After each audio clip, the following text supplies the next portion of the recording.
Bisturí, gasas. Y fractura de cadera. Tenemos con nosotros a los gemeliers de la fractura de cadera, para los que los estéis viendo. Son Javier García Coiradas y Pablo Castillón.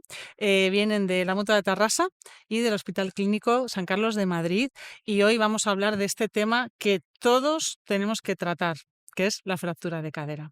Entonces, para romper un poquito el hielo. ¿Por qué son gemeliers? Porque van con la misma. Porque son como muy parecidos y han venido vestidos iguales. Hemos hablado y nos hemos puesto corporativos, claro. ¿Habéis puesto? Hemos pedido una camisa que coste una Color camiseta. secot de es azul. No me acordaba.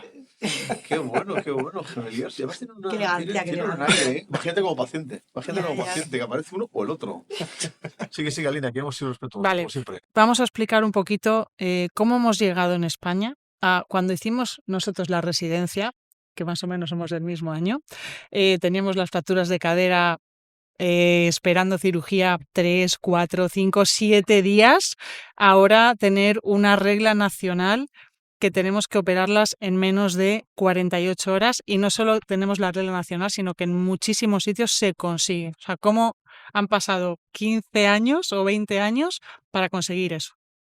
Sí, ha cambiado mucho, ¿no? Sí, como Yo creo que hay en orden ha habido una concienciación de los profesionales sanitarios, ¿no? De nosotros, los traumatólogos, nos dábamos cuenta de que teníamos a los fémures por los pasillos y que eso no podía ser. Pero perdón, ¿la corriente la seguía anestesia? ¿Verdad, Alex? O sea, ¿quién empezó la movida? Nosotros ya queríamos operarlos Cuenta, en la ¿quién empezó la movida? guardia. En la guardia. Ya los Claro, queríamos operar en la qué guardia. pesado. O sea, yo creo que nosotros hemos querido siempre tirar un poco para el beneficio de nuestros pacientes. Cuanto antes los operemos, mucho Somos los mejor. que damos la cara. Claro, por eso Somos los que ven, traumas, los que porque hacemos, somos traumas. nos gusta operar, ¿no? operar. Que es una diferencia de esto, que nos gusta hacer cosas y en las guardias pues nos gusta hacer. Pero sí que es verdad que, como decía Pablo, ha habido mucha concienciación en general. Y que hasta que esto ha calado y el sistema ha ido cambiando, porque yo recuerdo a esos pacientes que dice Alina de 7 días, 8 días al principio de todo esto, que se Un tiraban drama ahí aquello, pochando y decías, bueno, a ver cuándo operamos a este. Y estaba empezando la dinámica de las 48 horas, pero claro, no habían tantas cosas como ahora, que además de la concienciación está el Observatorio Nacional, el Registro Nacional. O sea, hay muchas cosas que nos empujan y muchísima evidencia además que nos empuja que cuanto antes hagamos todo esto es mucho mejor para todos, para nosotros, para nuestros pacientes, para los de todos. Pero seguramente los primeros conciencias fuimos los traumas, ¿no? Y luego también pues se dieron cuenta que tenía sentido operar pronto a los pacientes, pues los demás, ¿no? Anestesia, y luego ya, pues bueno, geriatras y traumatólogos han colaborado desde los años 60. Sí. Colaboran los geriatras y los traumas. ¿Cuál era el factor que determinó el cambio? Seguro que había algo que hizo cambiar el chip a un colectivo como los cirujanos, por experiencia personal en casa, que la apendicitis era antes que una fractura de fémur. ¿Qué es el cambio de chip? ¿Qué se genera un cambio de chip en la organización para que pase eso? Pues para mí seguramente mucho haya sido la evidencia científica que se va arrojando al respecto, de decir, oye, que es que si operamos a estos pacientes en 48 horas, se mueren muchos menos, ¿no? O sea, que la mejoría en puntos porcentuales de mortalidad bajó muchísimo conforme se fue viendo, pues yo creo que, y todavía nos queda, ¿no? Yo creo que hay camino por recorrer aquí, porque... Las 24 horas. Claro, y en muchos sitios aún así hay anestesistas que todavía se enrocan con los anticoagulantes. Yo creo que a mí me ha cambiado un poco la opinión con eso, y perdón, pero o sea, que decir, la mortalidad es lo más importante, ¿no? Lo peor de la vida es morirse.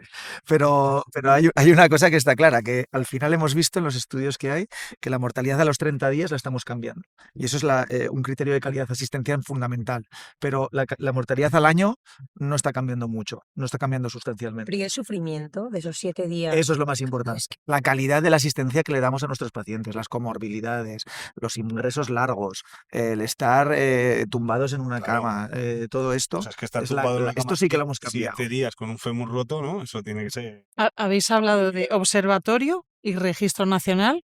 Damos por hecho que todo el mundo sabe lo que es eso. ¿Es una medida del Estado, de Sanidad, del Ministerio de Sanidad, o es algo privado? ¿El que no esté en el registro se puede inscribir? O sea, ¿qué es esto?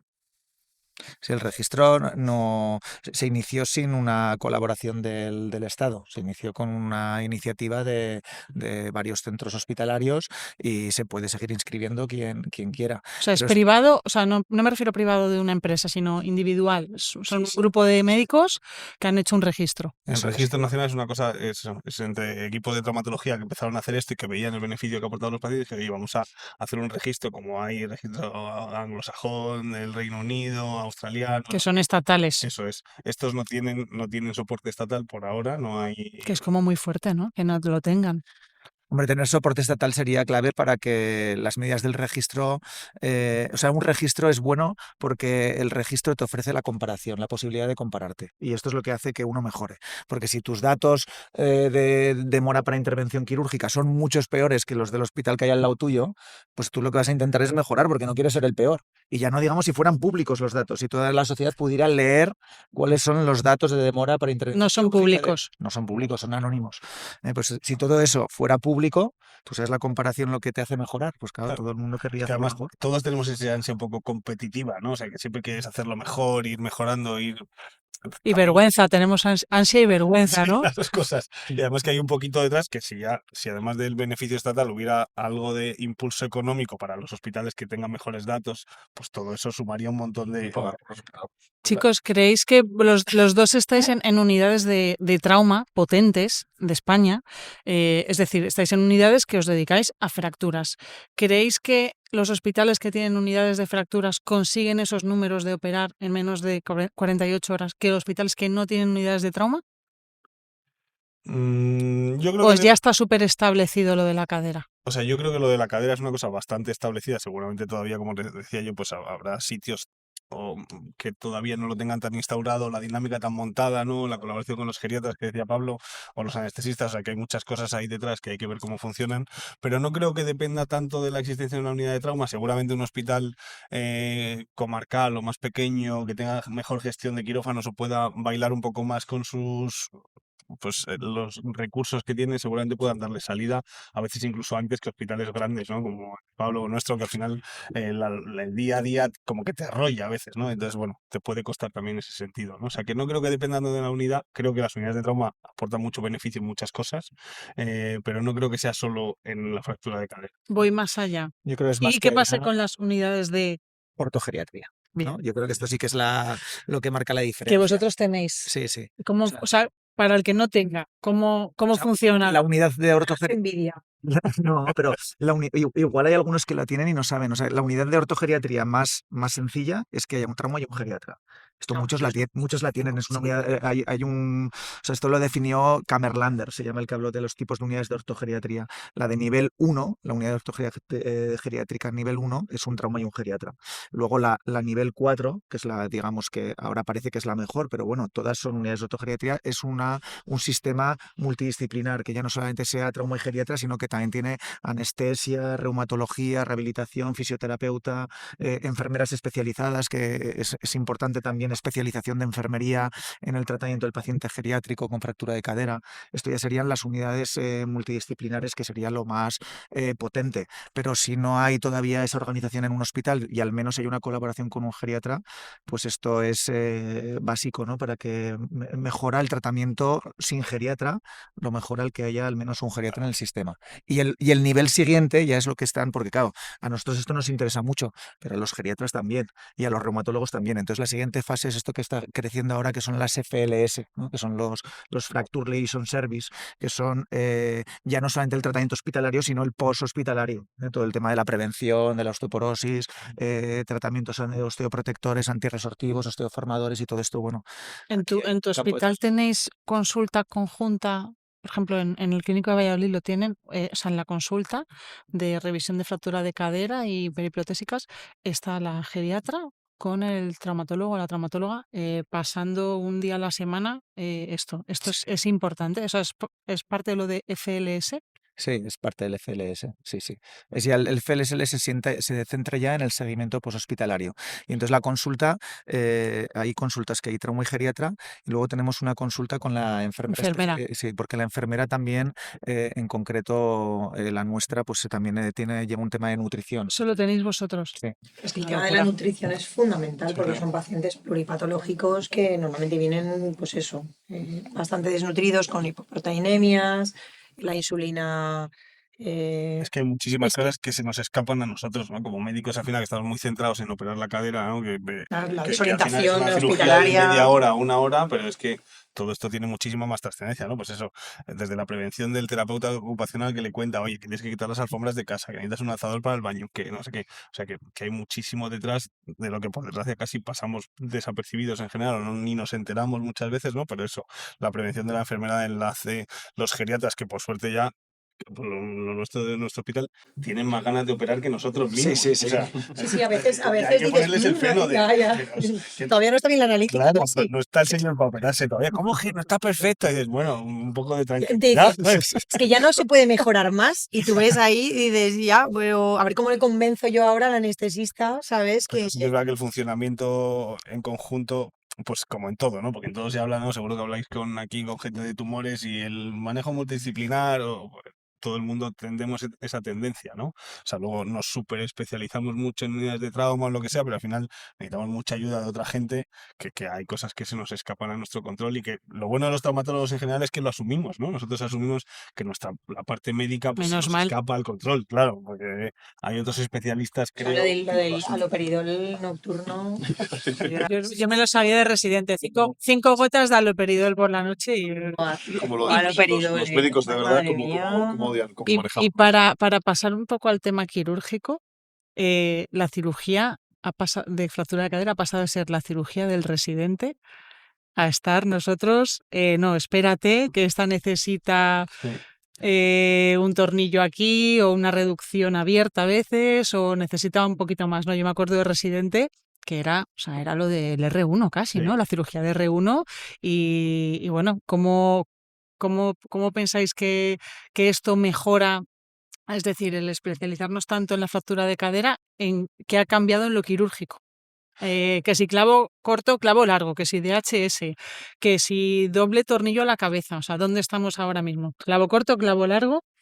Yo creo que, a ver, para cada fractura lo suyo, pero en nuestros hospitales, en el nuestro al menos, se ha estandarizado mucho el clavo respecto al DHS, o sea, casi no ponemos DHS, y luego entre corto y largo, depende, ¿no? Pero en cuanto ya la fractura es una fractura inestable y ya si pasas a subtrocantérica, entonces ya seguro hacia largo, ¿no? Más hacia largo. Hay un poco de duda en estas inestables, estas que serían las 32 a 2 a 3, que esas son así fracturas que, bueno, no hay una evidencia científica de que sean para clavo largo, pero a veces Perdona, para el que no se sepa la clasificación de A32 a 2 a 3. cuando hay mucha conminución proximal, afectación posterior y medial, trocánter menos roto, la pared lateral también rota, y hay veces que, o sea, es una fractura para clavo claramente, pero entre largo y corto, pues hay veces que parece que uno largo te da también un poco más de estabilidad. O sea, yo creo que eso, que lo que dice Pablo, para la gente que no esté muy habituada, ¿no? Pues que aquí hay mucho cirujano de pie, que a lo mejor está menos. O sea, sí, en el rango. Hacemos también trauma, hacemos también bastante trauma. Y El- leemos también leemos cosas. Sobre todo los martes del journal, me los leo. Eso está bien. El pie queda muy lejos de la cadera, ¿vale? Pero en la inestabilidad, ¿no? Que es como un rango, ¿no? Y yo siempre digo a los pacientes, joder, pues digo, esto es como una escala de grises, ¿no? Hay fracturas que se acercan al blanco de lo estables que son y fracturas súper inestables que se acercan al negro, ¿no? Pues en el gris oscuro, esas que siempre dices, bueno, pues vamos a ir a un largo un poco por la sensación, tradición, escuela, porque, como dice Pablo, no hay evidencia de que sean mejores. Cuando están en las negras, las que son súper inestables, subtrocanterias y tal, pues entonces ya ahí parece que hay más evidencia en favor de los largos, en el otro no. Cierto es que lo de los DHS hoy en día, por lo menos en nuestro medio, lo que lo usamos más para subcapitales, reducciones abiertas, Basis. o muy basicervicales que en el resto, ¿no? Yo creo que los anglosajones en Inglaterra, ¿no? Que se ponen muchísimos DHS. Me encanta que me señale, pero ¿es por mi cara de guiri? ¿O porque, Claro, o sea, por tu los pasado, anglosajones? por tu O sea, pasado, me va por tu pasado. señalando.